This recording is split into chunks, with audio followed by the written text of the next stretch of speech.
वक्त कभी कभी खुद से आगे निकल जाता है।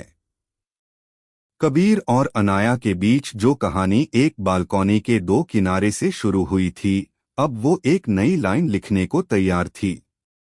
न सिर्फ डायरीज में, न सिर्फ कॉफी के बीच, बल्कि दिलों के अंदर एक नई स्टोरी जगह बना रही थी। अनाया अब रोज कबीर के घर आने लगी थी। कभी लिखने के बहाने, कभी कॉफी के बहाने, और कभी सिर्फ इसलिए कि उसकी खामोशी को कबीर के साथ कुछ कहने का मौका मिलता। एक शाम जब दोनों टेरेस पे बैठकर बारिश को देख रहे थे, अनाया ने पूछा, कबीर, तुम इतना लिखते हो, इतना सोचते हो, पर लिखने की शुरुआत कब हुई थी? कबीर थोड़ा रुका, फिर बोला, मैं पहली बार 16 का था जब लिखना स्टार्ट किया। तब तो सिर्फ दर्द समझ आता था और लिख के हल्का फील करता था। अनाया ने अपनी आंखों में एक चमक के साथ कहा, पता है, मैं भी कुछ ऐसा हाई फील करती थी। बस डिफरेंस ये था कि मैं अपने दर्द को सिर्फ डायरी तक रखती थी, किसी को बताती नहीं थी। उस मोमेंट में दोनों एक दूसरे की आंखों में कुछ खोज रहे थे। शायद अपना रिफ्लेक्शन, शायद एक ऐसी कहानी जो लिखी जा रही थी, पर समझ तब आती थी जब दो लोग बेशब्द हो जाते थे। कबीर ने अपनी एक पुरानी डायरी उठाई। उसके पेजेस पुराने थे, हल्का सा स्मेल ऑफ ओल्ड पेपर। ये वो डायरी है जिसमें मैं सब लिखता था, अपना पहला हार्ट ब्रेक, अपने सपने और अपने डर भी। अनाया ने डायरी को हाथों में लिया। उसकी उंगलियां कबीर के लिखे लफ्जों पे फिसली। उस डायरी में सिर्फ लफ्ज नहीं थे, एक आत्मा थी, एक इंसान था, कबीर। दोनों ने मिलकर एक आइडिया सोचा, क्यों ना हम दोनों एक कहानी लिखे साथ में? अनाया ने पूछा। कबीर ने हाँ में सर हिला दिया। एक चैप्टर तुम्हारा, एक मेरा। हर दिन एक पेज, हर रात एक इमोशन। और उसी शाम से उनकी रियल स्टोरी लिखी जाने लगी, एक डायरी में नहीं, एक दिल में।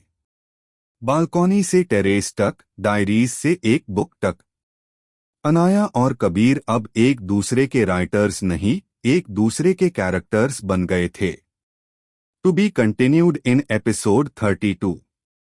कबीर और अनाया ने जब अपने दिल से लिखना शुरू किया, तो डायरी के पेजेस सिर्फ कागज नहीं रहे, वो उनकी जिंदगी के गवाह बन गए।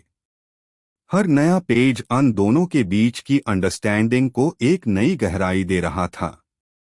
उनकी कहानी अब सिर्फ उनकी नहीं रही थी, वो एक ऐसे सफर का हिस्सा बन चुकी थी जिसमें जज्बात, खामोशी और मुस्कुराहट सब कुछ था, बिना किसी फिल्टर के।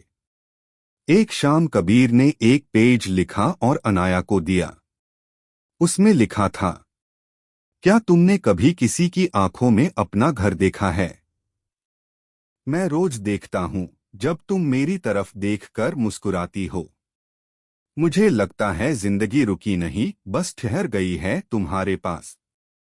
अनाया वो पेज पढ़ते हुए थोड़ी सी खामोश हो गई। उसकी आंखों में नामी थी, वो वाली नामी जो दिल को छू जाए, जो लफ्जों से ज्यादा एक्सप्रेस कर दे। उसने डायरी बैंड की, कबीर की तरफ देखा और कहा, कबीर, तुमने मेरे लिए वो सब लिख दिया जो मैं कभी कह नहीं पाई। कबीर उसकी तरफ बढ़ा, उसकी आंखों में देखा, अनाया, लिखना तो सीख गया हूं, पर तुम्हें महसूस करना मेरी जिंदगी का नया आर्ट है। फिर एक नया ट्विस्ट आया।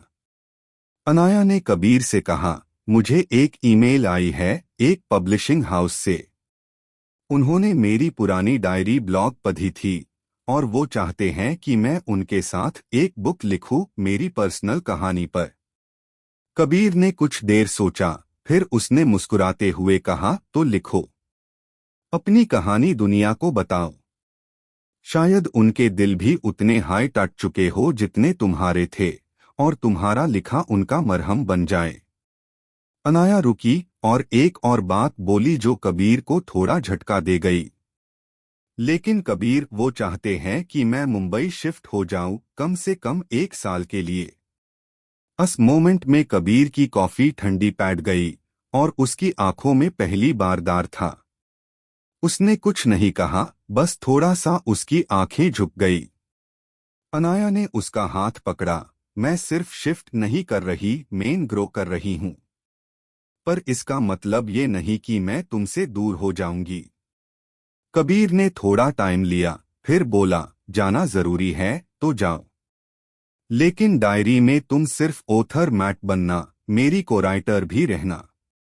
उस रात डायरी में सिर्फ एक लाइन लिखी गई, मोहब्बत वो होती है जो दूरियों से कमजोर नहीं पड़ती, बल्कि उन्हें लिखकर और गहरी हो जाती है।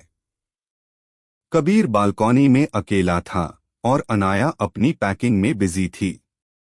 दूरियां शुरू हो रही थी, लेकिन कहानी अभी बाकी थी। To be continued in episode 33। Mumbai के नए शहर में नए लोग, नए सपने और एक पुरानी याद। कबीर। अनाया के लिए सब कुछ बादल गया था, लेकिन एक चीज अब भी वैसी ही थी, सुबह डायरी लिखने की आदत। पहले कबीर की बालकॉनी उसके सामने होती थी, अब एक समुंदर था, लेकिन अस डायरी के लफ्जों में अब भी वही कॉफी बॉय था, उसकी मुस्कुराहट, उसकी आंखों का नूर, सब कुछ। उस दिन अनाया ने अपनी डायरी में लिखा, दूर हूं तुमसे, लेकिन ऐसा लगता है जैसे हर लफ्ज में तुम्हारा चेहरा बसा है। हर सफा तुमसे शुरू होता है और तुम पे ही खत्म। उसी रात कबीर ने अनाया को एक वॉइस नोट भेजा। उनकी कहानी पहला पॉडकास्ट बनने जा रही थी। उसने अपनी आवाज में कहा, अनाया, तुम मुंबई में बिजी हो और मैं यहाँ तुम्हारी यादों के साथ बिजी हूँ। तुम्हारे बिना सब कुछ अधूरा लगता है। कॉफी का टेस्ट भी बीरान हो गया है। लेकिन तुम्हारी डायरी से रोज मिलता हूँ, तुम्हारे लिखे लफ्ज मेरे लिए तुम्हारी आवाज बन गए हैं। अनाया ने उस वॉइस नोट को बार बार सुना, जैसे एक गीत हो जो कभी पूरा नहीं होता, सिर्फ महसूस किया जाता है। अगली शाम अनाया अपने विंडो के पास बैठी लिख रही थी, जब एक मैसेज आया, कबीर, आज की रात सिर्फ तेरे नाम 11:11 पे कॉल कर सकता हूँ। अनाया ने रिप्लाई किया, वक्त तो रुक गया है, अब सिर्फ आवाज चाहिए। रात के 11:11 पे कॉल आया। एक लम्हा, एक सिलसिला, एक रात, दो शहर, दो दिल और एक कहानी। उन्होंने बिना किसी पॉज के बात की। शायरी, दर्द, मुस्कुराहट, अनसेड फीलिंग्स सब निकल आए। कबीर बोला, अनाया, क्या तुम जानती हो, मैं तुम्हारे बिना भी लिख सकता हूँ, लेकिन तुम्हारे बिना जी नहीं सकता। अनाया की आंखों में आंसुओं की नामी थी, लेकिन वॉइस में खुशी थी। कबीर, मैं तुमसे दूर हो सकती हूँ, लेकिन तुम मेरे हर लफ्ज में हो। मैं लिखती हूँ, इसीलिए जिंदा हूँ, तुम्हारे वजह से। उस रात डायरी में लिखा गया, वक्त ने चाहा दूर करना, मोहब्बत ने चाहा पास रखना, और हम दोनों लफ्जों में सिमट गए। To be continued in episode 35। वक्त आगे बढ़ता गया, लेकिन कुछ लम्हे हमेशा दिल के कैलेंडर में फ्रीज हो जाते हैं। कबीर के लिए वो रात 11:11 वाली कॉल एक नई सुबह थी, लेकिन अनाया के लिए वो एक सवाल बन गया था, क्या मैं वापस जा सकती हूँ उस जहां सब कुछ खोया था, लेकिन सब कुछ पाया भी था। अनाया मुंबई के एक इवेंट में पैनल स्पीकर बन चुकी थी। उसने अपनी कहानी पब्लिक में बताई, एक अनोनिमस कहानी, जिसमें उसने कबीर का जिक्र किया बिना नाम लिए।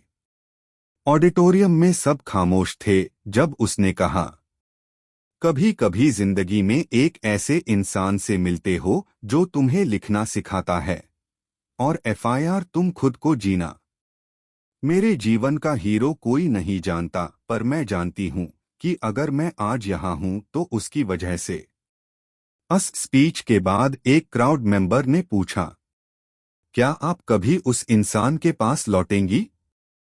अनाया सिर्फ मुस्कुराई और कहा, शायद मैं कभी उसके शहर ना लौटूं, पर हर दिन उसके दिल में हूँ, मुझे पता है।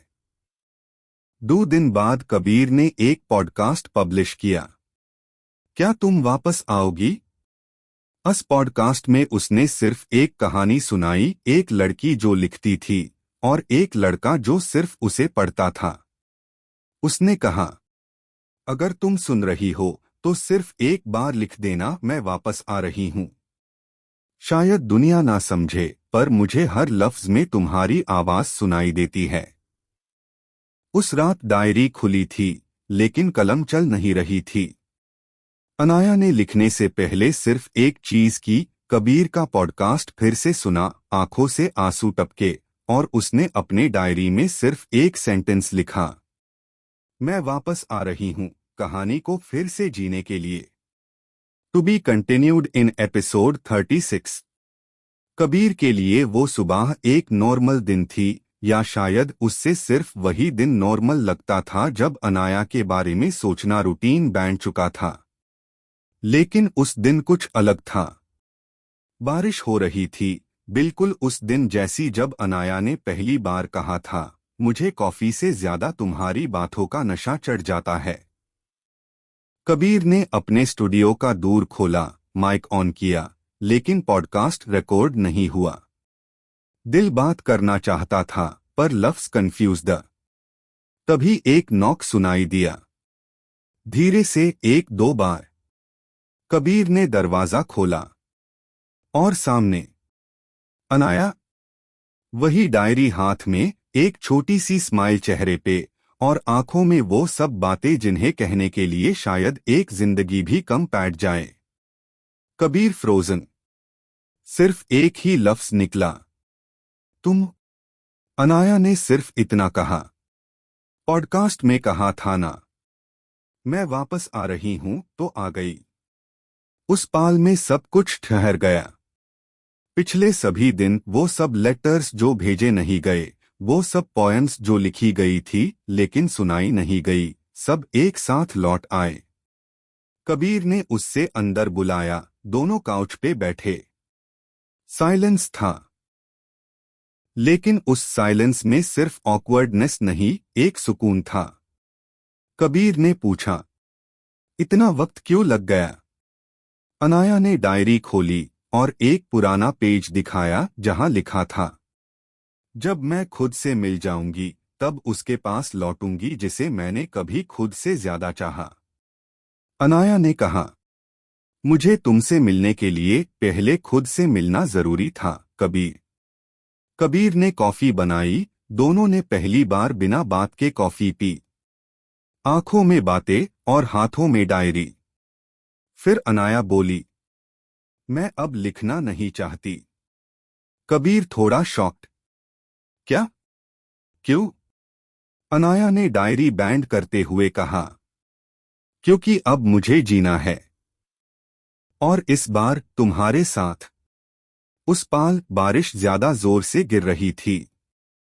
बाहर बिजली चमक रही थी, लेकिन अंदर एक पुरानी रोशनी फिर से जग चुकी थी। To be continued in episode 37।